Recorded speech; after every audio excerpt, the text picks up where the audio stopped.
Você já se sentiu no olho do furacão? Aquele momento em que o chão desaparece sob os seus pés. Talvez tenha sido a notícia de uma demissão inesperada, o fim de um relacionamento, ou uma crise que virou seu mundo de cabeça para baixo, deixando você com uma única pergunta: e agora? Essa sensação de caos, de estar perdido e sem poder, é paralisante. Mas é exatamente nesse ponto, quando tudo parece perdido, que os recomeços mais poderosos são forjados. A promessa deste vídeo não é uma solução mágica, é algo muito mais valioso, um plano de ação, um método testado pelo tempo, para transformar a paralisia em movimento e o caos em clareza. Ele não vai fazer o trabalho por você, mas vai te entregar o mapa e a primeira chave para que você possa construir sua saída. E esse mapa foi desenhado há 3.000 anos por um jovem que enfrentou o caos absoluto antes de se tornar o homem mais rico e sábio da história. Vamos decifrar juntos a primeira e mais crucial estratégia do Código Salomão. Jerusalém, por volta de 970 a.C. O rei Davi, o maior guerreiro de Israel, está velho e perto da morte. Seu reino é poderoso, mas a sucessão é incerta. E onde há incerteza, o caos encontra uma porta aberta. O filho mais velho de Davi, Adonias, decide tomar o poder para si. Ele não espera, ele age. Organiza uma festa, sacrifica animais, convida os comandantes do exército e os outros príncipes. Ele autoproclama-se o novo rei. Aos olhos de muitos, a questão estava resolvida. Adonias era o novo poder. Para o jovem Salomão, o jogo parecia ter acabado antes mesmo de começar. Era o caos. Mas enquanto Adonias celebrava, a sabedoria agia nas sombras. Salomão não entrou em pânico. Seus aliados, o profeta Natã e sua mãe, Batseba, também não. Eles não tentaram lutar contra o caos de frente.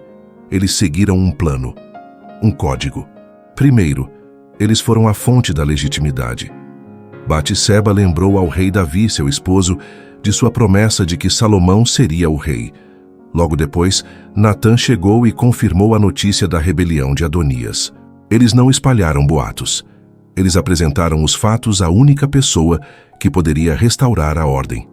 A resposta de Davi foi imediata e decisiva. Ele ordenou que Salomão fosse ungido rei publicamente. Naquele instante, o caos se dissipou. A festa de Adonias se transformou em medo. A ordem foi restaurada não pela força bruta, mas por uma ação estratégica, legítima e no tempo certo.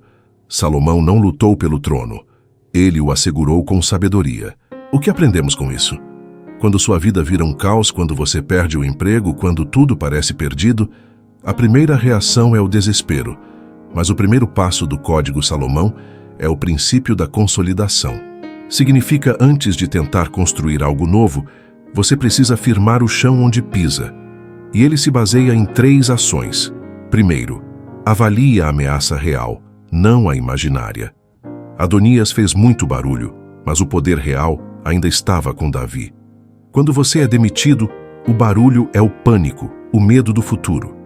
A ameaça real são suas contas, suas reservas financeiras. Ignore o pânico. Olhe para os números. Faça um mapa da sua situação real. Segundo, busque alianças sábias. Salomão não agiu sozinho. Ele confiou em Natã e Batseba.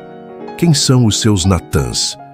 Um mentor, um amigo sábio, um profissional de RH, sua família. Em momentos de crise, o isolamento é seu pior inimigo. Converse com pessoas que têm a sabedoria e a calma que você precisa. Terceiro, haja com legitimidade. A ação que resolveu o caos foi a unção oficial de Salomão. Foi um ato legítimo. Para você, isso significa fortalecer sua base. Atualize seu currículo. Organize seu LinkedIn. Reative seu networking. Atualize-se. Faça um curso rápido da sua área de atuação. São pequenas ações oficiais que restauram sua confiança e o colocam de volta no jogo. Hoje, na internet, existem cursos online totalmente gratuitos. Superar o caos não é um ato de mágica. É um ato de estratégia. É parar de olhar para as ondas e começar a consertar o barco. Avalie, alie-se e haja. Esse é o primeiro passo para transformar a maior crise da sua vida na fundação do seu maior sucesso. Assim como foi para Salomão.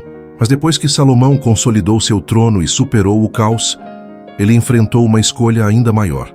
Uma escolha que definiria todo o seu futuro e se tornaria a verdadeira fonte de sua lendária prosperidade. Deus apareceu para ele em um sonho e disse: "Peça-me o que quiseres." A resposta de Salomão a essa pergunta é o segundo e talvez o mais poderoso segredo do seu código, e nós vamos revelá-lo no próximo episódio. Se você está pronto para decifrar o caminho da verdadeira prosperidade, inscreva-se no canal e ative as notificações. A jornada está apenas começando. Nos veremos no próximo vídeo na quinta-feira, 19 horas. Até lá!